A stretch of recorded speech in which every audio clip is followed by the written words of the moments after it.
That was Van Halen with Hot for Teacher. And today's show on Lifestyle MK is all about lifelong learning. And in this segment, we've got Dave's Man Cave, where he's going to be talking to us about men's life hacks. So a bit of advice there for guys. Excellent. And we've got our resident fitness expert, Rob Henderson, who's a personal trainer, and he will be looking at whether age matters when it comes to choosing a personal trainer, which is a really interesting topic. Yeah. But we've been asking you for your childhood memories. Yeah. And do tweet in with the hashtag LifestyleMK, but I know we've got some tweets. Yeah, so I put something up this morning about the never-ending story. So that was something from my childhood. And so we've had some tweets along this. There's been a couple of people who've commented about that being something from their... Right. From their childhood. We've also got we've got Kelly Roberts, who's cried so much watching Never-Ending Story, and I still do, so I completely relate to that. But for her, childhood memories are also watching Nightmare and Thundercats after school, and that she misses being a kid. Totally Loved Nightmare. Yeah, it was one of those shows I always wanted to be on Nightmare. I got to an audition for Nightmare. Oh my god, I'm so jealous. See, this is so ridiculous. Didn't get in. We're showing our age now, aren't we? Yeah. But then we've had something you will relate to this one. Kat Tideswell rushing home from school to watch Buffy on Sky One. Oh, Girl yeah. after your heart, isn't Totally, she? Totally loved Buffy, but loved Angel as well, the spin-off. I never really watched Angel. Loved Angel. I loved Charisma Carpenter. Yes, so she was brilliant. Cordelia. But I never actually watched it because, I think by the end, towards the end of Buffy, it was getting a bit too. They were trying too hard, so by the time Angel came around, I was over it. I was over it. So I'm watching it now, but I was over it. Like, what can I say? Glenn Jones, he's kind of putting a dampener on the discussion a little bit. He's Glenn. Yeah, he's suggested that he's put some boffins to just study on how our generation, he's ageing me here now, cheeky thing, that our generation suffers from depression due to the undercurrent of our childhood movie viewing. Okay, but it never affected him. Well, he hasn't really commented more on this, but actually looking at the later tweets that we've had, Paula Roon, who you may remember spoke to us about her work with animals a couple of weeks ago. Well, she's her movie of choice is Watership Down. Oh. And we happened to be discussing this morning in the car, weren't we? And about how... how affected we were as children watching this movie. And Paula's the same. She's sort of saying that she, as a child, it was an education and a compulsion. So there's a couple of different tweets that she sent in, so I'm kind of scrolling down.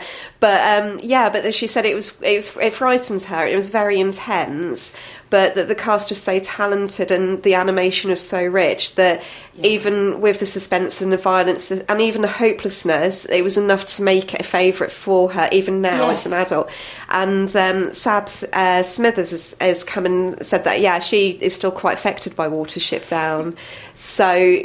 It's an interesting one, isn't it? The opening credits freaked me out. Yeah. It was done in such an intense... It is that richness of the animation, done in such an intense way that I can still picture that style of animation, and it did frighten me.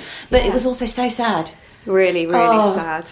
Yeah. And quite graphic in its violence, some of it. Yeah, absolutely. But this is what we were sort of saying, isn't it? And what, the people who've tweeted in, so including Glenn saying about the depression, and it was a bit of a quip, but actually, though, he was saying all the movies that you're watching growing up, even the cartoons, it was all... It had a moral, didn't it? It was very much, there are consequences. Yes. And they weren't very forgiving. Watership Down, you're watching this rabbit through his whole life. He goes through all these things. He goes on this massive journey to get to Watership Down. And I'm sorry, spoiler alert, he dies at the end of the movie. How do you get over something like that as a child? It's really true. Do you think there's a difference between, say, the British-style children's programmes and the American-style ones? Because I think the American ones are a lot more typical in their, the kids' program. It's very much the hero wins the day all the time.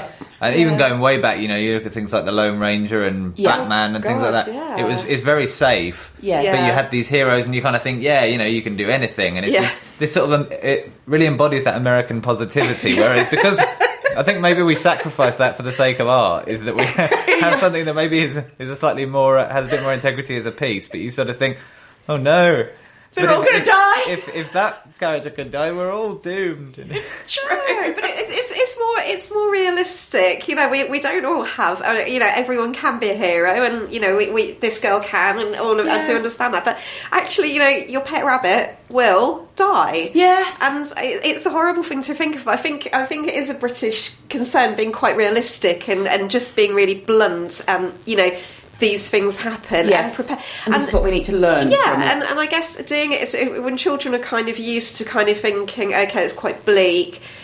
But there was enough in the movie, in any of the movies, never-ending story. You know, it's a really hard movie to watch. A horse almost drowns. That gets me every time. And it's right up until the end of the movie. It's not something that ties itself. Like Dave was saying with American movies, you get at least 15 minutes at the end of any movie, no matter how old. Yes. You know, if it's aimed at children or adults. Everything 15 together. minutes of everyone getting happily married and winning the girl or the game or whatever. And you just don't get that with this, do you? So I think the style of the program is different as well, in terms, particularly with animation and things like that, because funnily enough, thinking about Watership Down, obviously has a very specific style of animation. Yeah. It is quite harsh and the colours are quite muted. Yeah. And then I know, Audrey, you were talking before the show about how the opening sequence always is done in a really interesting style, but it's not sort of your typical children's It's not thing. a happy story. Because that reminds me of the one that always used to, I just find a bit weird, and it sounds really odd to say, I suppose, but The Wind in the Willows, the stop-start animation, I just find that animation really weird, and anyone who's a fan of Radiohead who's seen the video to There, it's done in a very similar animation, but that is in my mind, that is how I always envisioned when watching The Wind in the Willows. I found it really creepy.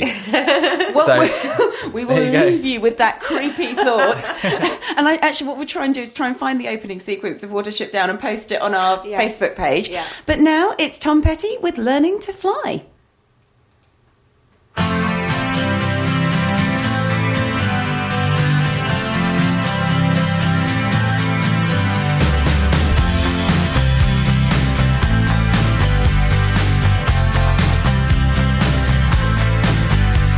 Well, I started out down a dirty road. Started out all alone, and the sun went down as I crossed the hill, and the town lit